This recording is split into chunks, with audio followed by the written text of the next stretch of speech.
What if I told you that one routine traffic stop, just another day on the job, ended with a single cop unknowingly arresting an undercover federal agent?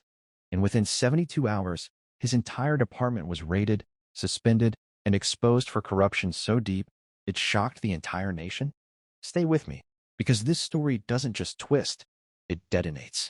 And before we begin, if you want more real stories that feel stranger than fiction, hit subscribe now, because this one will leave you questioning everything you think you know about justice.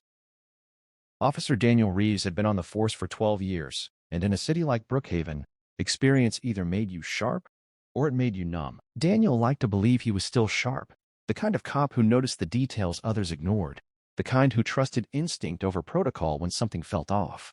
That instinct is what made him pull over the black sedan just past midnight on Route 47, a stretch of road so quiet that even the streetlights flickered like they were too tired to stay awake. The car hadn't been speeding, hadn't swerved, hadn't broken any obvious laws, but something about the way it lingered at the intersection just a second too long triggered something in him. He flipped on his lights, and the vehicle complied instantly, pulling over with almost unnatural calm, as if it had been expecting this moment all along.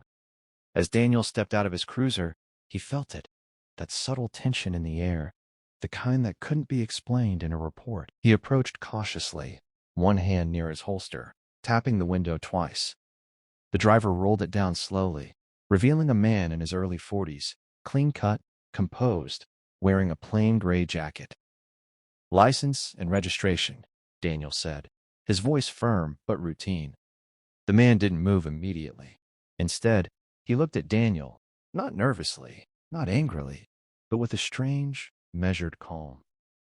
"Officer," he said quietly, "you're making a mistake." Daniel had heard that line hundreds of times. It never meant anything. "License and registration," he repeated. The man sighed, reached into his jacket, and pulled out a wallet. But instead of handing over a driver's license, he flipped it open just long enough for Daniel to glimpse something metallic, something official-looking, before snapping it shut. "I need you to step back," the man said, his tone now edged with authority. That was the moment Daniel made the decision that would change everything. "Step out of the vehicle," he ordered, his hand now firmly on his weapon. The man hesitated for just a fraction of a second. Too long. Daniel opened the door himself, pulled him out, and within seconds had him cuffed on the pavement. The man didn't resist. He didn't shout. He didn't plead. He simply said, "You have no idea what you've just done." Back at the station, the mood was almost amused. Another late-night arrest. Another guy claiming to be someone important. It happened all the time. The desk sergeant barely looked up as Daniel handed over the paperwork. "What's this one say he is?" he joked.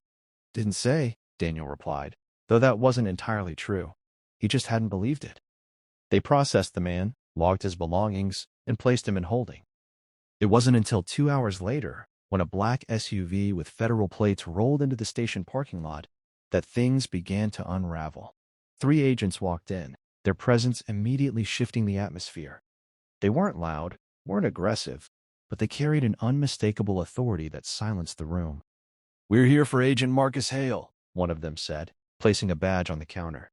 The name hit Daniel like a shockwave. He turned slowly toward the holding cells, his mind racing.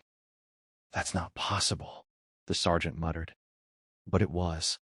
When they opened the cell, the man Daniel had arrested stood up calmly, rubbing his wrists where the cuffs had been. "Took you long enough," he said. What followed should have been a simple apology, some paperwork, maybe a reprimand. That's what Daniel expected. That's what everyone expected. But Agent Hale didn't leave immediately. Instead, he stood in the center of the station, looking around at the officers, the desks, the walls, as if he were seeing something they couldn't. "No," he said quietly. "We're not done here." The room went still. "What does that mean?" the sergeant asked. Hale turned his gaze directly to Daniel. "It means this wasn't a mistake," he said. "It was a trigger."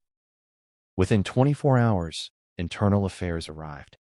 Within 48, the department's database was seized.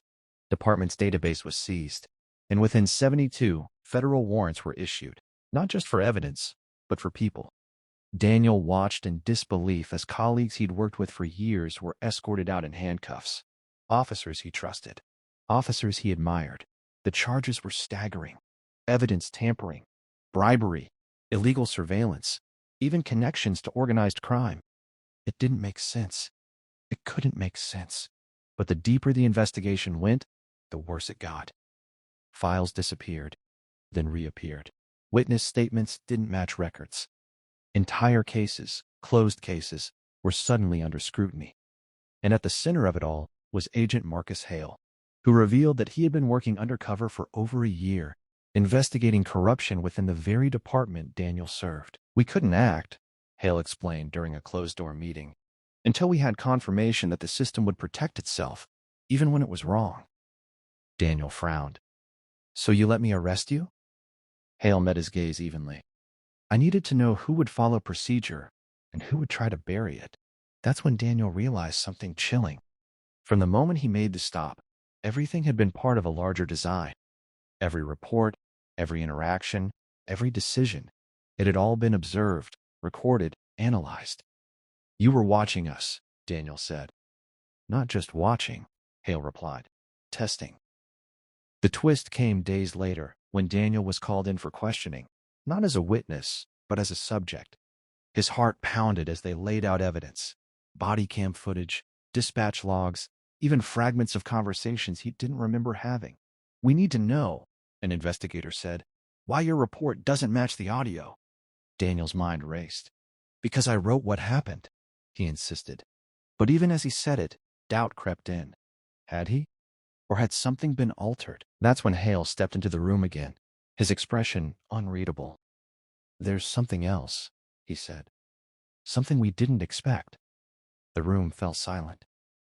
This department wasn't just corrupt, Hale continued. It was compromised. By who? Daniel asked. Hale hesitated. That's what we're still trying to figure out. And in that moment, Daniel understood that the story wasn't over. Not even close. Because what began as a simple traffic stop had exposed something far bigger than corruption. Something hidden so deep that even the FBI hadn't seen it coming. And now, whether he liked it or not, Daniel Reeves was at the center of it all.